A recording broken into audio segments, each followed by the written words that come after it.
अमेरिकी राष्ट्रपति चुनाव जीतने के करीब पहुंचे जो बाइडेन। दूसरे दिन तक 264 इलेक्टोरल वोट्स पर कब्जा। ट्रंप को 214 वोट मिले। 3 राज्यों में वोटिंग के खिलाफ केस दायर करने के बाद ट्रंप ने ट्वीट में कहा, काउंट स्टॉप द काउंट। बोले इलेक्शन डे के बाद आए वोट्स की गिनती नहीं होगी। बाइडेन ने रिपब्लिकन पार्टी के गढ़ एरिजोना पर कब्जा किया। विस्कॉन्सिन भी जीते। विस्कॉन्सिन में कुल 10 और एरिजोना में 10 इलेक्टोरल कॉलेज वोट हैं। ट्रंप ने दोनों राज्यों में कोर्ट से मतपत्रों की गिनती वाली जगहों की जानकारी मांगी। विस्कॉन्सिन में दोबारा मतगणना की मांग। अमेरिकी राष्ट्रपति चुनाव विवाद कोर्ट तक पहुंचा। राष्ट्रपति ट्रंप ने पेंसिल्वेनिया, मिशिगन और जॉर्जिया की अदालत में दायर की याचिका। पेंसिल्वेनिया में शुक्रवार तक चलेगी वोटों की गिनती। राज्य के गवर्नर ने कहा, अभी लाखों वोटों की गिनती बाकी है। फिल्मकार मीरा नायर के बेटे ने अमेरिका में जीता चुनाव। न्यूयॉर्क स्टेट असेंबली में दोबारा चुने गए जोहरान क्वान ममदानी। ट्रंप ने वोटों की गिनती को अमेरिका की जनता के साथ फ्रॉड बताया। मतदान रुकवाने के लिए सुप्रीम कोर्ट जाने की बात कही। ट्रंप ने बीती रात 2 बजे व्हाइट हाउस के ईस्ट रूम से समर्थकों को संबोधित किया। राष्ट्रपति चुनाव जीतने का दावा किया। अमेरिका में तनाव के बीच चुनाव का जश्न। न्यूयॉर्क में कई इमारतें देश के झंडे के रंग में नहाई। न्यूयॉर्क में बाइडेन के समर्थकों का प्रदर्शन। रात के वक्त सड़कों पर हिंसा और आगजनी। 50 गिरफ्तार। लास वेगास में ट्रंप समर्थक गुट का प्रदर्शन। हर एक वोट की गिनती की लोगों ने मांग की। चुनाव प्रचार के आखिरी दिन नीतीश कुमार ने पूर्णिया में खेला इमोशनल कार्ड। कहा, यह चुनाव आखिरी चुनाव है मेरा। नीतीश कुमार ने के ऐलान पर तेजस्वी यादव ने कहा, हम तो कह रहे थे नीतीश जी थक चुके हैं, वो साबित हो गया। नीतीश के ऐलान पर चिराग पासवान की सख्त टिप्पणी। कहा, अगर भ्रष्टाचार में नीतीश जी दोषी पाए जाएंगे तो जेल जाना ही पड़ेगा। चिराग ने कहा, अगर नीतीश जी ये सोचते हैं कि संन्यास के बाद वो भ्रष्टाचार के मामलों से बच जाएंगे तो ऐसा नहीं होने जा रहा। कांग्रेस नेता रणदीप सुरजेवाला ने नीतीश कुमार पर तंज कसा। आखिरकार नीतीश जी हार मान ही गए। प्रधानमंत्री मोदी ने चुनाव प्रचार के आखिरी दिन बिहार के लोगों के नाम लिखी चिट्ठी। कहा, एनडीए का मूल मंत्र है सबका साथ, सबका विकास, सबका विश्वास। 4 पन्नों के खत में प्रधानमंत्री मोदी ने लिखा, लोगों को भरोसा एनडीए सरकार ही कर सकती है बिहार का विकास।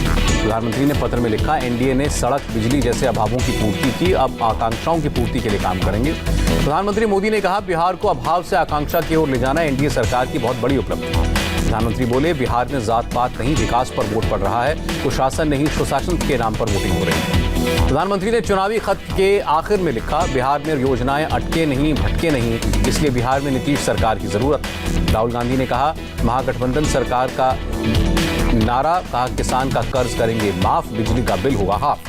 दरभंगा में जेपी नड्डा ने तेजस्वी पर तंज कसा। 1 साल तक विधानसभा से गायब रहने वाले जनता को नौकरी कहां से देंगे। जेपी नड्डा ने तेजस्वी यादव से सवाल किया, कोरोना संकट के बीच कहां गायब थे जंगल राज के युवराज।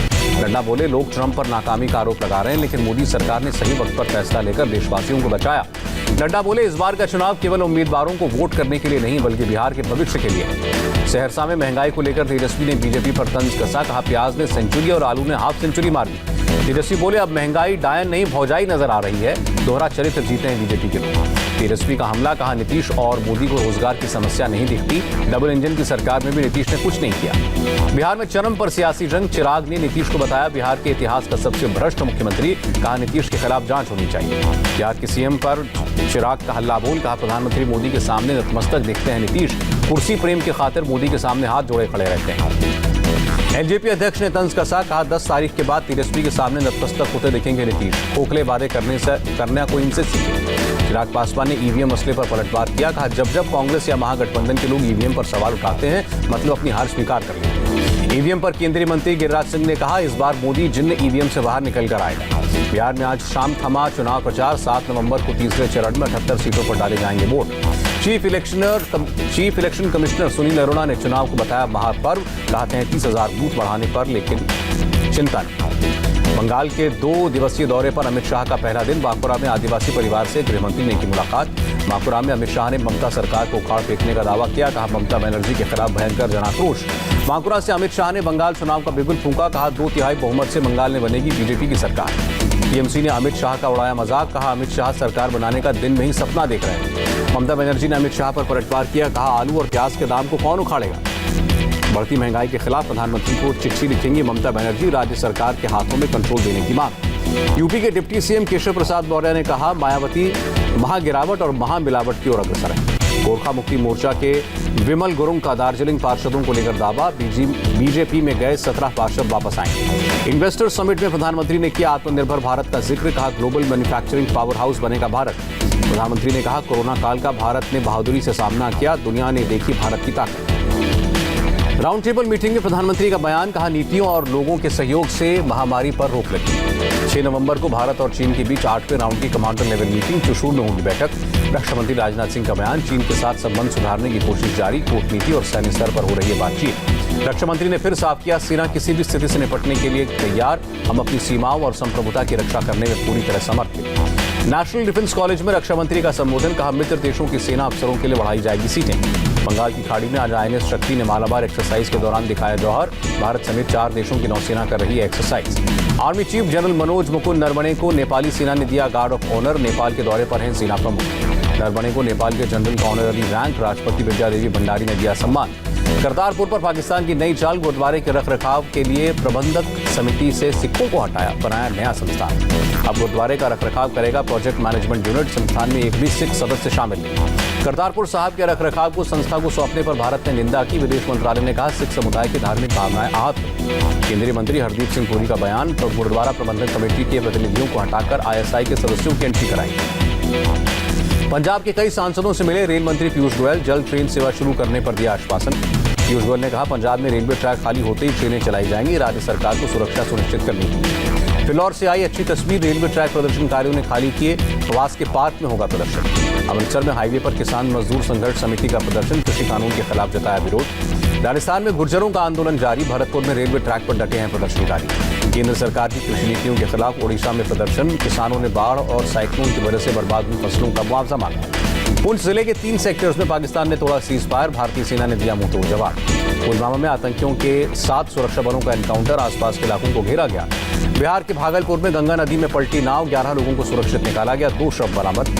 परिवार वालों का बुरा हाल, नवगछिया की गोपालपुर 3 टंगा जहाज घाट के पास हुआ हादसा, नाव पर करीब 100 लोग सवार थे। भोपाल में कांग्रेस विधायक आरिफ मसूद के खिलाफ बड़ी कार्रवाई, अतिक्रमण करके बनाए गए कॉलेज को तोड़ने की कार्रवाई। आरिफ मसूद पर कार्रवाई पर दिग्विजय सिंह का बयान, कहा बीजेपी शक्ल देखकर काम करती है। वाराणसी में मुख्तार अंसारी के करीबी मिराज पर कार्रवाई, घर में हुए अवैध निर्माण को बुलडोजर ने तोड़ा। पुलिस और प्रशासन की मुस्तैदी में अवैध निर्माण को गिराया गया। वाराणसी के अशोक विहार इलाके में है मिराज का घर। कर्नाटक के पूर्व मंत्री विनय कुलकर्णी CBI की हिरासत में, 4 साल पहले बीजेपी नेता की हत्या का आरोप। उज्जैन से बीजेपी सांसद अनिल फिरोजिया ने गृहमंत्री को चिट्ठी लिखी, लव जिहाद पर सख्त कानून बनाने की मांग की। देश में एक दिन में कोरोना के 50,209 नए केस, अब तक 83,64,000 से ज्यादा संक्रमित। देश में एक दिन में कोरोना से 704 लोगों की मौत, अब तक 1,24,315 लोगों ने दम तोड़ा। देश में एक दिन में 55,000 से ज्यादा कोरोना मरीज ठीक हुए, अब तक 77,11,000 से ज्यादा लोग स्वस्थ। देश में अब तक कोरोना के 11 करोड़ 42 लाख से ज्यादा सैंपल्स की जांच, बुधवार को 12 लाख से ज्यादा लोगों का test. India CEO forum on climate change कार्यक्रम में बोले पर्यावरण मंत्री प्रकाश जावड़ेकर, कोरोना की दूसरी लहर की उम्मीद नहीं है। प्रकाश जावड़ेकर ने कहा कोरोना वायरस संक्रमण से कैसे निपटें, भारत दुनिया को सिखाएगा। दिल्ली में बीते 24 घंटे में कोरोना से 6,715 लोग संक्रमित, 66 की मौत। मुख्यमंत्री अरविंद केजरीवाल का बयान, भीड़ और प्रदूषण की वजह से बढ़ रहे हैं कोरोना के मामले। दिल्ली में बढ़ते केसेस पर हाईकोर्ट का तंज, का जल्द कोरोना कैपिटल बनेगा दिल्ली। महाराष्ट्र में बीते 24 घंटों में 5,246 लोग संक्रमित, 117 की मौत। मुंबई में एक दिन में 841 नए मामले, 25 कोरोना संक्रमितों की मौत। यूपी में कोरोना के 2,204 नए केस, राज्य में 22,676 एक्टिव मामले। जम्मू कश्मीर में कोरोना के 524 नए केस, बीते 24 घंटे में 6 कोरोना संक्रमितों की मौत। केरल में एक दिन में 6,920 मामले आए, 26 की जान गई। पंजाब में 16 नवंबर से कंटेनमेंट जोन के बाहर यूनिवर्सिटी और कॉलेजों को खोलने का आदेश। आंध्रा में बीते 3 दिनों में 160 शिक्षक और 262 विद्यार्थी हुए कोरोना संक्रमित। 2 नवंबर से खुली थी 9वीं और 10वीं की क्लासेस। दिवाली से पहले प्रदूषण पर NGT सख्त, पटाखों को लेकर 18 राज्यों और केंद्र शासित प्रदेशों को नोटिस। दिल्ली में पटाखे जलाने पर लगाई गई पाबंदी, मुख्यमंत्री केजरीवाल ने जानकारी दी। महाराष्ट्र के स्वास्थ्य मंत्री राजेश टोपे की जनता से अपील, पटाखा मुक्त दिवाली मनाएं और भीड़ भाड़ में जाने से बचें। पश्चिम बंगाल में पटाखा बेचने और जलाने पर रोक, कलकत्ता हाईकोर्ट का फैसला। मध्य अमेरिकी देश होंडुरास में एटा तूफान का कहर, भारी बारिश के बाद कई इलाकों में बाढ़ का अलर्ट। डॉलर के मुकाबले 40 पैसे बढ़ा रुपए का भाव, $1 की कीमत 74 रुपए 36 पैसे। बढ़त के साथ बंद हुआ शेयर बाजार, सेंसेक्स 724 और निफ्टी 211 अंकों की बढ़त के साथ बंद। और देश में घुड़सवारी से जुड़े फेडरेशन EFI ने वर्ल्ड ड्रेस चैलेंज का आयोजन किया, आर्मी के जवानों ने हिस्सा लिया।